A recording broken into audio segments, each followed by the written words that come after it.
So when I'm home in Vancouver, I'm typically working 7 days a week.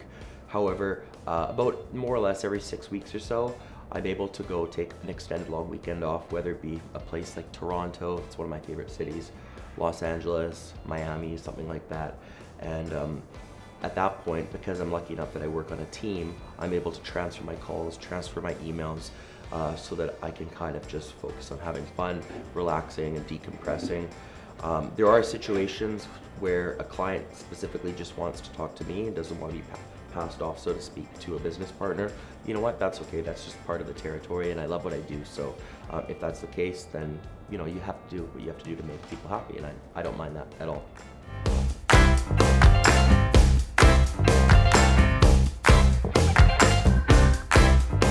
I also have this chip in my head at all times where I'm reminding myself that there's no time better than the present. So if, for example, I'm driving in my car and I have this idea, I will literally pull over and write it down, because I'm not gonna say that I'm gonna put this in my calendar when I'm at my destination. I'm gonna do it right then and there so I don't forget it. And instead of planning that you're gonna do a lunch with a client, but have no date, just saying let's do lunch, to me that's distasteful, and in my opinion arguably shows like a lack of respect for that person. So if you're going to propose let's do lunch, propose a time. Let's do lunch Thursday at 2, let's say, for example. And I think that a lot of people appreciate that, and you allow yourself the ability to say what you said you were going to do. However, it's important to realize that there's quite often times that I have blocked for work, and then last minute the client might need to reschedule or cancel, and then I'm able to take that time for myself. I like to just listen to my body. So if I'm, for example, super focused and determined and I want to work a lot, then I'm probably going to take a little bit less time off for myself.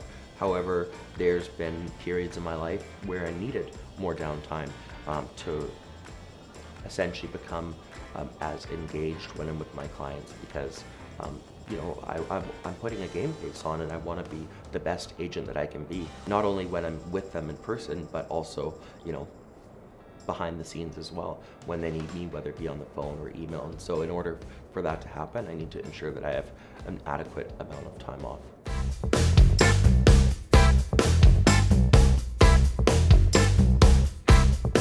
Absolutely. I don't think that it's something that you can be taught in a textbook.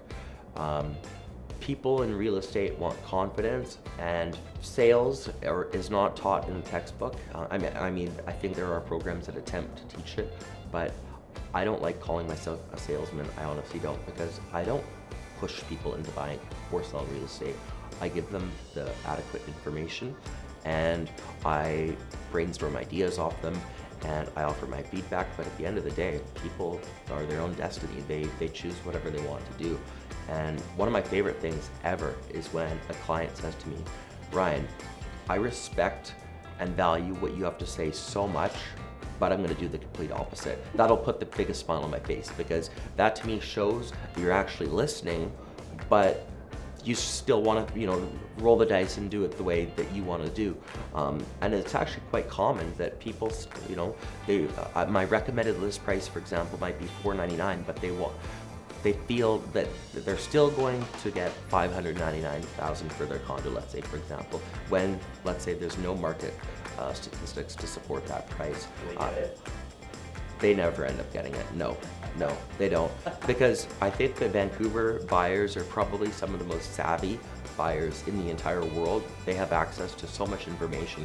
It's allowing them to make an informed, logical decision. And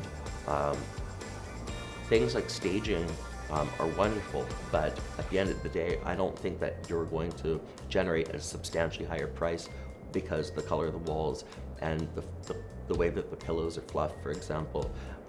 Vancouver buyers, they know what's up, and they're not going to be fooled by, putting some lipstick on a cake. Just kidding.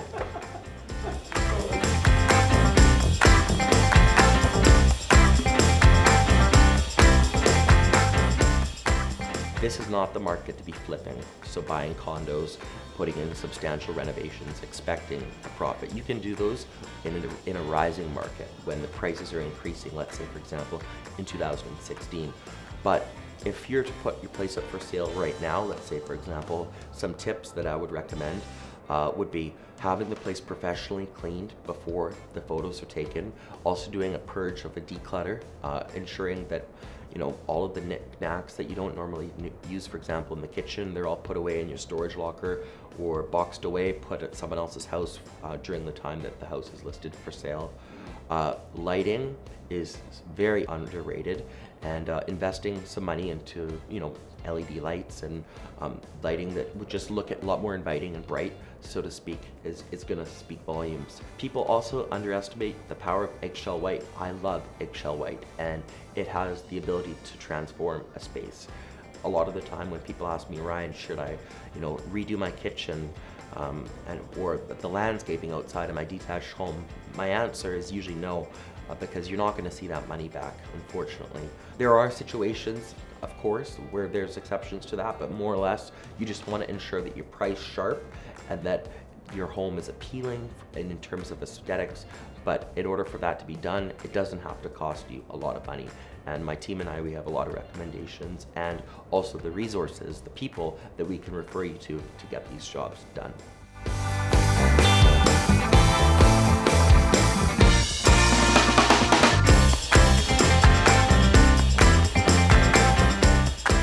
The most common situation is that people, they like to comment on the floor plan, and I kind of have to bite my bottom lip sometimes, because I would say there is not an open house that goes by where someone doesn't smack their hand on the wall and say load bearing or not load bearing, or ask me, can I move the kitchen over here and the bedroom over here?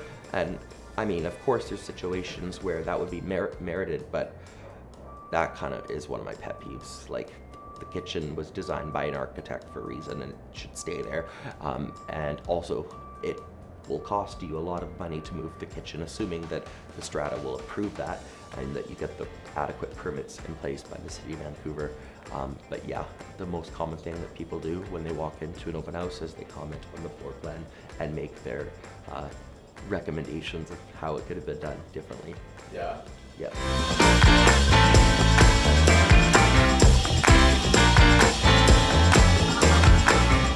So Vancouver, in my opinion, has the best food in the entire world. So it doesn't matter which neighborhood you go to, whether it be Yaletown, Cole Harbour, Commercial Drive, there's a restaurant for you. And I love to eat out. I don't cook at all, so I definitely make use of the fabulous restaurants that we have at our fingertips. And then also seasonally, it depends what you like to do. For me, I have a dog, so I love to walk on the seawall at least twice a week. There's so many pretty parks, nature walks, beaches in Vancouver that people can take advantage of that are not only right at your fingertips, but they're free as well. Some other activities that I like to do is hop in the car for half an hour to an hour, go to Squamish and go hiking. There's the Chief, there's the Gross Grind. So I really like to be involved in nature because I spend so much time in the concrete jungle, so to speak. So it's nice to have that escape from the city, so to speak.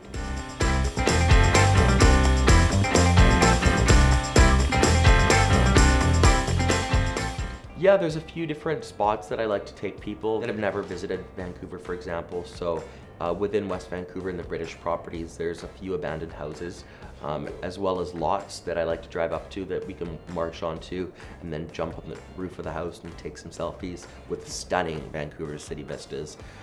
As well as some parks. For example, White Cliff Park in West Vancouver has a stunning background as well. And then the same thing in Burnaby, looking the other direction of the city. Absolutely.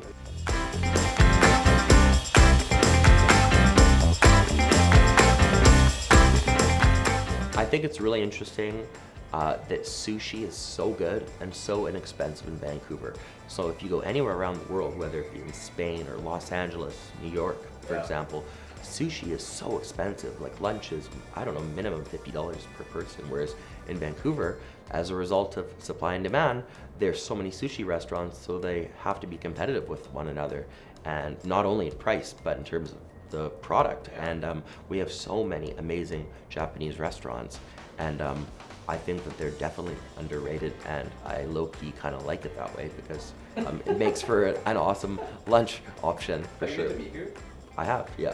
It's very nice, but I'm a super basic guy, believe it or not, and I'm just as happy at Denny's as I am at Hawksworth. Not to knack those places, because I do like them for sure.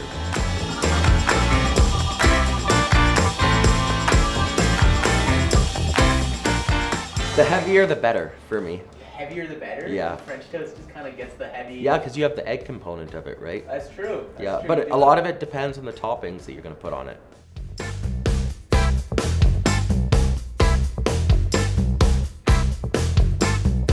Well, I've never been an official model, but I appreciate that compliment a lot. The thing is that over the years, I've had a lot of modeling agencies approach me, and some, for example, have actually even flown me out to Los Angeles, and then they're like, oh shoot, he's 5'9", or oh shoot, he's Canadian, so we can't sign him up. So I've kind of given up on that, but at the end of the day, I'm in real estate and I love my career. But I do a little bit of it here and there unofficially. So to answer your question, never been a model, but.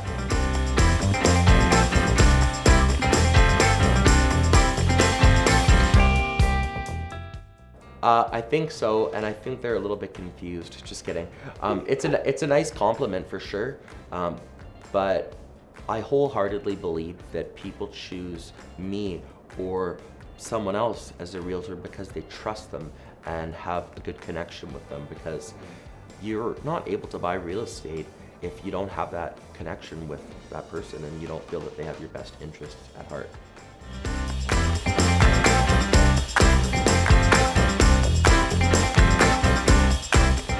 Yes, I am single, and by choice at this present moment, yes, because I'm focusing on myself. I've had a lot of personal changes in the past year, and I am an all-in type of guy, and I feel that right now is not the best time for me to be in a relationship. And although I do want to be in a relationship, I have realized at 29 years old that I operate better when I'm single. I hope that changes for me in the future, but right now it works better for me that I'm single.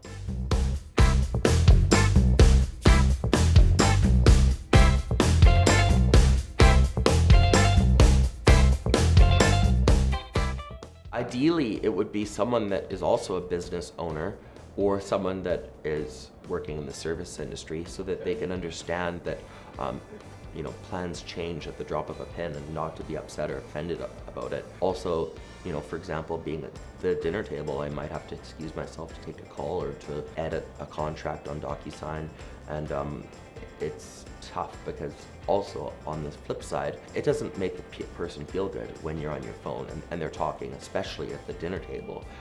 So there's that fine line that needs to be drawn in the sand, and it's sometimes difficult to draw that line, but there's definitely ways that you could set structure up in your life so that you can be more present and engaged with the person that you're dating.